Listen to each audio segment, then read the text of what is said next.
Stoic warriors, listen carefully. There is a 94-year-old man sitting on a porch in Sicily watching his grandson mow a lawn. He will never see grow back. He is not sad. He is not scrolling through regrets. 40 years ago, he built a stone wall on that property with his own hands. It is still standing, and he knows exactly why. He never once mistook motion for progress. Every hour of his life had a target. Every year he could name what it built.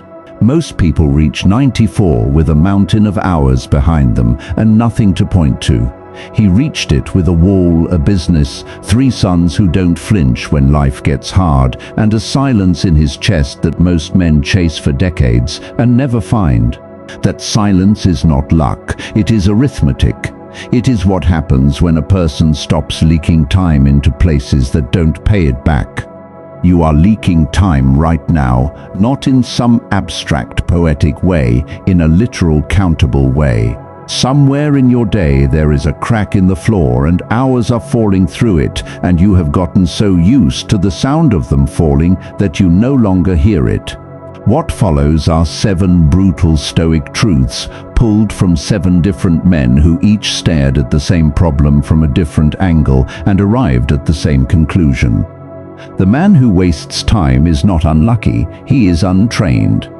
Welcome to Stoic Cipher. This channel exists for one reason, not to motivate you for a moment, but to give you the kind of wisdom that changes how you think, how you carry yourself, and how you make decisions permanently. We go deep into the teachings of Marcus Aurelius, Epictetus, and Seneca, not to quote them, but to live them. Ancient philosophy built for modern battles. If that is what you came here for, stay with me.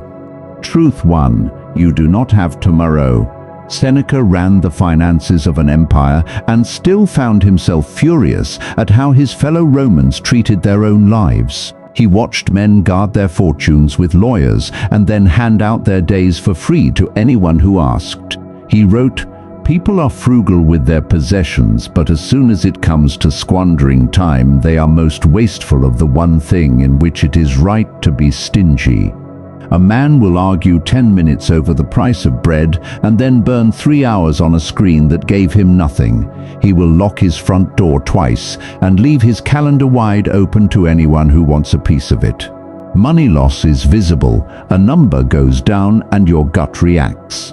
Time loss is invisible until it isn't, until you are 46 and the skill you meant to learn at 26 never got learned, the book never got written, the body never got built, and there is no receipt to show you where the hours went.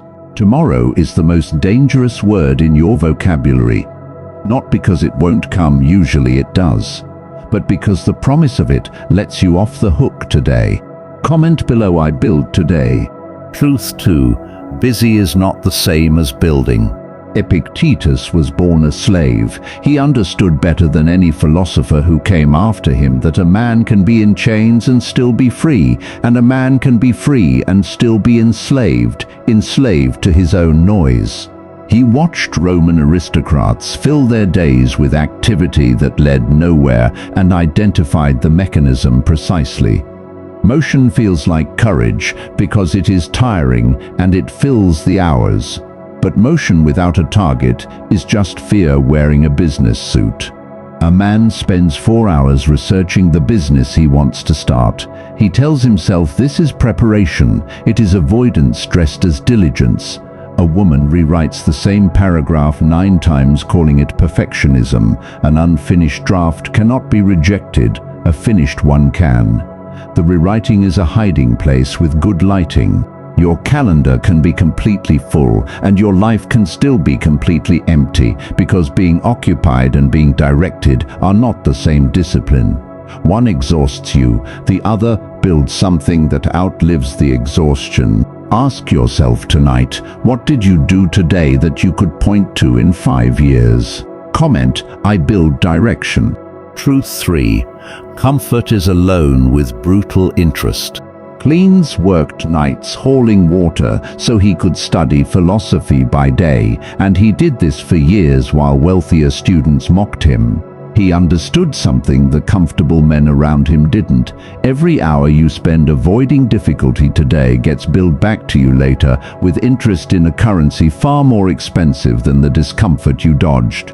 The difficult conversation you postponed for 6 months is not the same conversation 6 months later. It is heavier because resentment has had time to compound on both sides. The gym membership you don't use still charges your card. The skill you don't practice still gets rustier in your hands. The relationship you don't repair still cools in the silence you left it in. Delay is not a pause button. It is a loan, and the interest rate is whatever emotional and practical cost accumulates while you wait.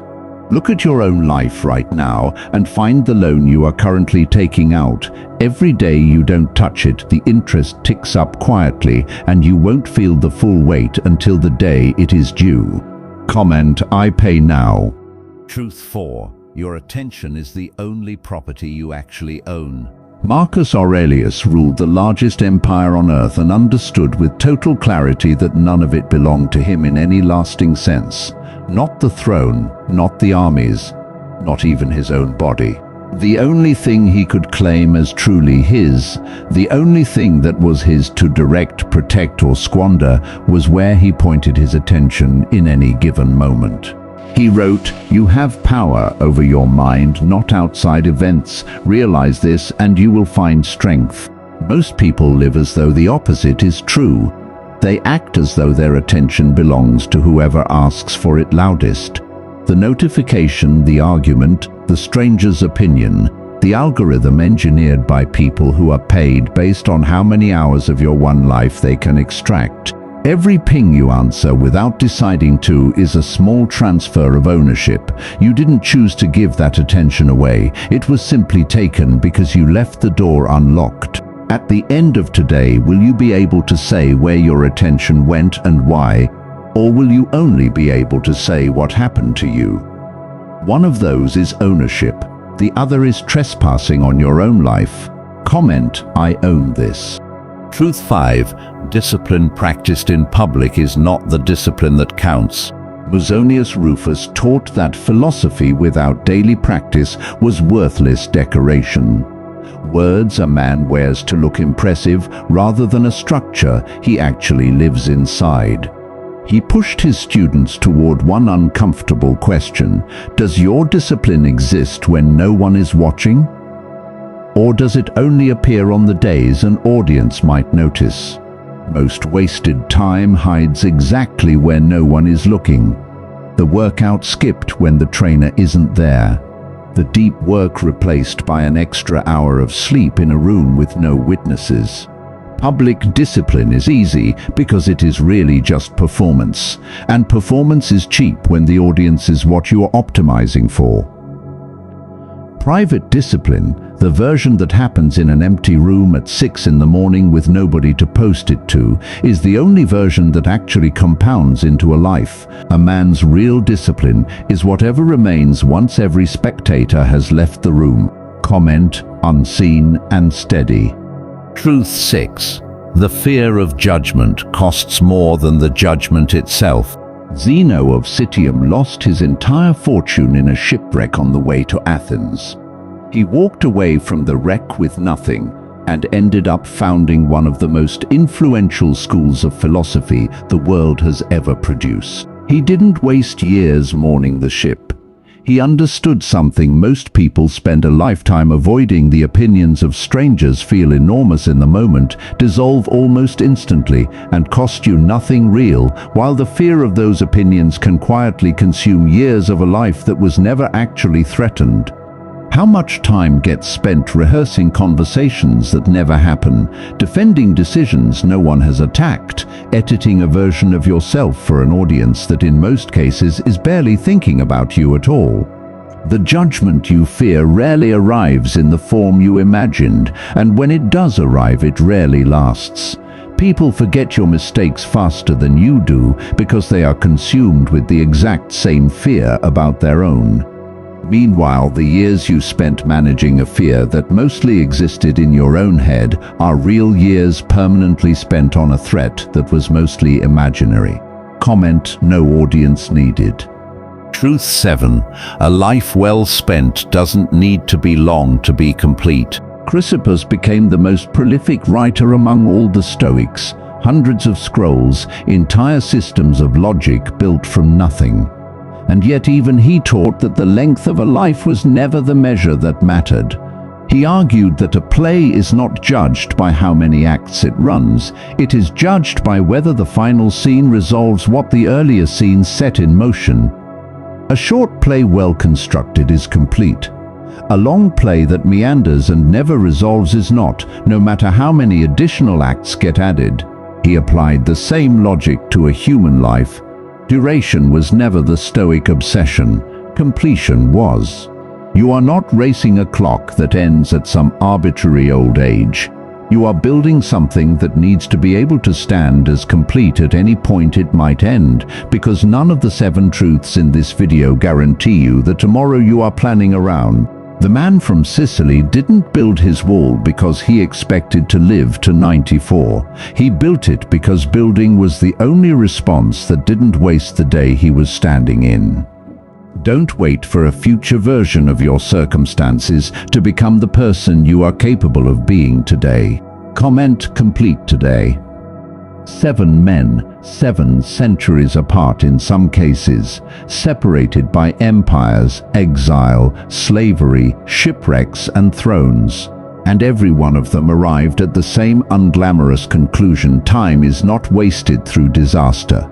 It is wasted through 1,000 small permissions granted to comfort, fear, distraction, and delay, none of which announce themselves as the enemy while they are taking your hours. Seneca. Stop being frugal with your money and reckless with your hours. Epictetus. Stop mistaking motion for direction. Cleanthes. The bill for today's comfort comes due with interest. Marcus Aurelius. Guard your attention like an empire.